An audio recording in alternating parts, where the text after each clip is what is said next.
Hello, everybody, and welcome back to another daily devotion here at Woodlawn Christian Church. I'm Pastor Roy Carlin, and we welcome you all back.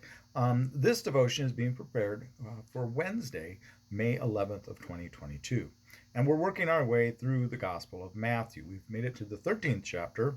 We're looking at verses 24 to 30 today. We've just gotten done talking about the parable of the sower for a couple of different times here, a couple of days that we spent on the parable of the sower, and we continue on with that agricultural or that agrarian theme, and we're talking today about the parable of the weeds among the wheat, or better perhaps known as the wheat and the tares. Tares meaning weeds. So let's read this and then we'll talk about it just a bit more, shall we? Chapter 13 in Matthew's Gospel, 24 to 30. He put before them another parable. The kingdom of heaven may be compared to someone who sowed good seed in his field. But while everybody was asleep, an enemy came and sowed weeds among the wheat, and then went away. So when the plants came up and bore grain, then the weeds appeared as well. And the slaves of the householder came and said to him, Master, did you not sow good seed in your field? Where then did these weeds come from? He answered, An enemy has done this. The slave said to him, Then do you want us to go and gather them? But he replied, No, for in gathering the weeds you would uproot the wheat along with them. Let both of them grow together until the harvest, and at harvest time I will tell the reapers, Collect the weeds first and bind them in bundles to be burned, but gather the wheat into my barn. All right. Let's work our way through this as we go. First of all, we are using grain to talk about humans here, so that's not an uncommon metaphor in Scripture. But here, in that part of the world, there was a weed that they called darnel that when it sprouted and it was first growing, it was virtually impossible to identify it from the wheat.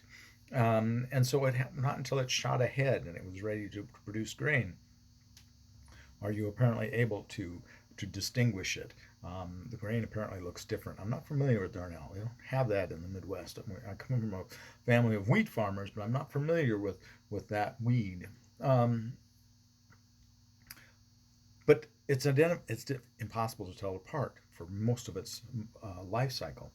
Kind of like sinners in this world. For part of our life cycle, it's hard to know who is ill intent and who is working for the kingdom. Sometimes we're side by side, just like the wheat and the tares here in this story. The weeds are there amongst them. But while everybody was asleep, it says here, first he planted good seed, first thing to remember. But then while everybody was asleep, nobody was paying attention, nobody was watching the gate, nobody was making sure that things were sticking to the right way of being.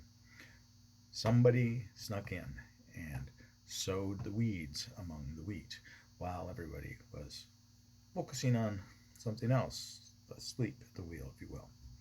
And then the evil one. This is talking about this is evil intent. This is Satan.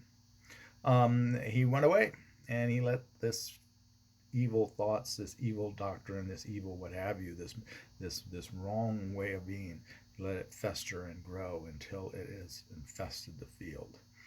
I think there's some real parallels to that in our own times. I believe I've spoken out against abortion in some of these devotions. I am very much an ardent pro-life person, and I think that's some of the things that we've got Christians advocating for abortion, and I think that's some of the weeds. I hate to say that. You may not like to hear that, but it is, and it might be within the field of your mind. There are weeds. All of us have some weeds, folks, but within the field of your mind, we need to work on it ourselves, trying to take the weeds from among the wheat, remove the tares, and let us bundle them up before we're considered entirely a weed ourselves.